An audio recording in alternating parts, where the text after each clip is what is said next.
Must-be true questions are one of the most common types of questions on the LSAT logical reasoning section, and they are essential for building the skills you need to dominate the LSAT. And the cool thing is, once you understand the structures underlying this type of question, you'll find them a whole lot more manageable, even the tricky ones. Today, I'm going to break down for you how to spot, solve, and conquer must-be true questions. But first, for those who don't know me, my name is Steve Schwartz. I've been teaching the LSAT since 2005, and I personally increased my own LSAT score from a 152 to a 175. Now, first, we're going to walk through how to recognize must-be true questions based on their question stem.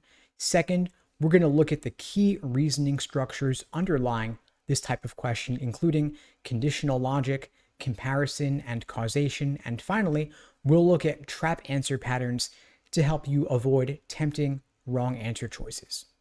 First, how do we spot must-be true questions on logical reasoning? You're going to look for phrases like, which one of the following must also be true?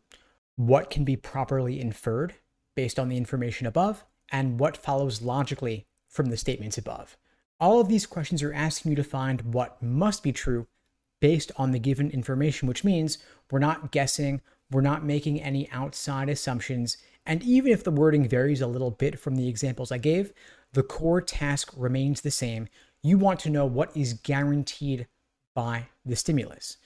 Now let's look at some key reasoning structures in must-be-true questions. Firstly, conditional logic, which is becoming more important than ever now that logic games is no longer tested on the LSAT.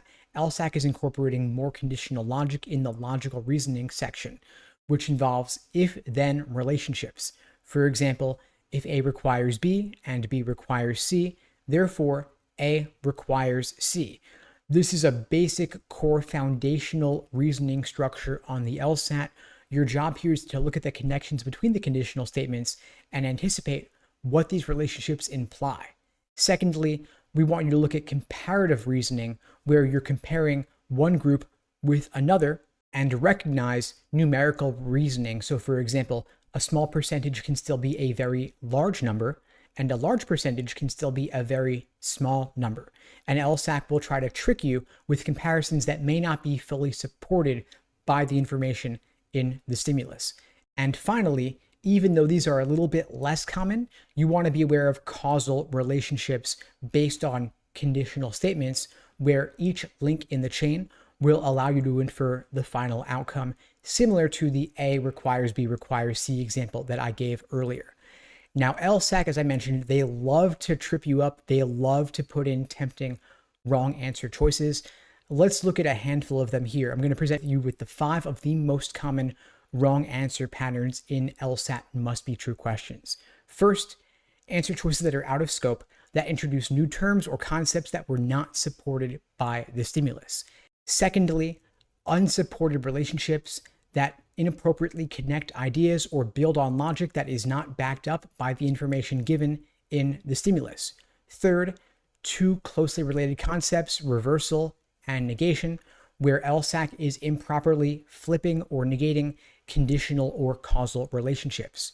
Fourth, answer choices that are simply far too strong or overreach, that make claims beyond what was supported by the stimulus. And finally, choices that directly conflict or contradict the information provided. You want to cross these off immediately, but they can be really tempting because one little word could totally flip the logic of what the choice was saying. So have that eagle eye ready to look at every single word of the choice. Now let's tie it all together here. What is our step-by-step approach for must-be true questions? First, ID the question type. We're looking for key phrases like must be true or can be inferred. Secondly, analyze the stimulus, break down each piece of information, link together terms or concepts if necessary, look at the reasoning structures in the stimulus. Third, predict or pre-phrase the answer before you go into the choices. Fourth, knock out any obviously wrong trap answers. And finally, double check, confirm that what you're choosing is fully supported by the stimulus, nothing more, nothing less. And of course, if you'd like my help with LSAT must be true questions or anything else on the LSAT, whether logical reasoning or reading comp, there are a wide variety of ways that I can support you on your journey to scoring a 170 or above.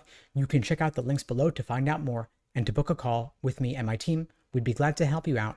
And in the meantime, I'll wish you all the best and take care.